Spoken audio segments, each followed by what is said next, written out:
नमस्कार, आप देख रहे हैं एमपी तक। आपके साथ मैं हूं अमित तिवारी। अहम मुद्दे को आप तक लाता हूं, पूरी खबर आपको बताता हूं। साल 2020 जाने वाला है, नया साल आने वाला है। लेकिन नया साल तो आने वाला है, लेकिन कांग्रेस से बहुत कुछ ले गया 2020 का साल। जी हां, कांग्रेस से उस चेहरे को ले गया जिसने 18 साल तक कांग्रेस का झंडा उठाया, कांग्रेस के लिए राजनीति की। ज्योतिरादित्य सिंधिया, उन्होंने क्या, उनके पिता ने राजनीति की, वो विरासत में राजनीति उनको मिली।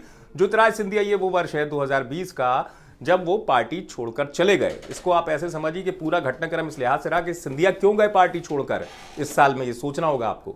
इसके पीछे मध्य प्रदेश के विधानसभा चुनाव को हमें समझना होगा। मध्य प्रदेश के विधानसभा चुनाव में दो चेहरे लगातार कांग्रेस की कमान संभाले हुए थे, एक तरफ कमलनाथ, दूसरी तरफ ज्योतिरादित्य सिंधिया। राहुल गांधी ने मंच से कहा था, आपको याद होगा, कमलनाथ और ज्योतिरादित्य सिंधिया को लेकर जब उनसे सवाल पूछा गया तो उन्होंने कहा कि एक नेता जो है पार्टी के लिए हमारे बुजुर्ग हैं और हमारे मार्गदर्शक की तरह कमलनाथ, लेकिन जो भविष्य का नेता है वो ज्योतिरादित्य सिंधिया है।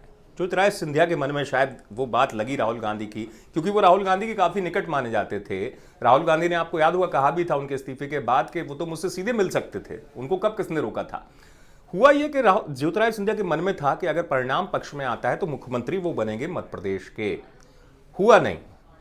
परिणाम आने के बाद कांग्रेस का वनवास खत्म हुआ, लेकिन वनवास तो खत्म हो गया, कांग्रेस के अंदर महत्वाकांक्षा की लड़ाई शुरू हो गई। ज्योतिरादित्य सिंधिया उस वक्त ही चाहते थे कि सीएम बने। और अंदर की बात जो मैं आपको बताऊं, वो कहानी ये है कि ज्योतिरादित्य सिंधिया से हाईकमान ने कहा था कि आप एक काम करिए, ज्यादा नहीं, आधे विधायकों का समर्थन दिखा दीजिए, आपके साथ है तो कांग्रेस पार्टी आपके नाम पर भरोसा जता सकती है। लेकिन दूसरी तरफ कमलनाथ और दिग्विजय सिंह की जोड़ी किसी भी सूरत पर नहीं चाहती थी कि ज्योतिरादित्य सिंधिया मध्य प्रदेश के मुख्यमंत्री बने। हुआ वही। ज्योतिरादित्य सिंधिया ने अपनी ताकत तो दिखाई हाईकमान के सामने, लेकिन कहा जाता है, सियासी जानकार बताते हैं कि विधायकों की जो संख्या थी वो 23 से 25 के बीच में थी। अब आप सोचिए, 114 विधायक कांग्रेस के चुनकर आए थे। फिर कांग्रेस के बड़े नेताओं ने मैसेज दिया और यह कहा गया कि ज्योतिरादित्य सिंधिया को अगर आप मुख्यमंत्री बनाते हैं तो खाली आप एक चंबल क्षेत्र का प्रतिनिधित्व करवा रहे हैं, वो सर्वमान्य पूरे प्रदेश में कांग्रेस के लीडर नहीं हो सकते विधायकों के। ये बात अंदर खाने से हाईकमान तक पहुंची। हाईकमान ने एक बार फिर सोचा कि पूरे प्रदेश में स्वीकार्य कौन हो सकता है, तब फिर जाके कमलनाथ के नाम पर मोहर लगी।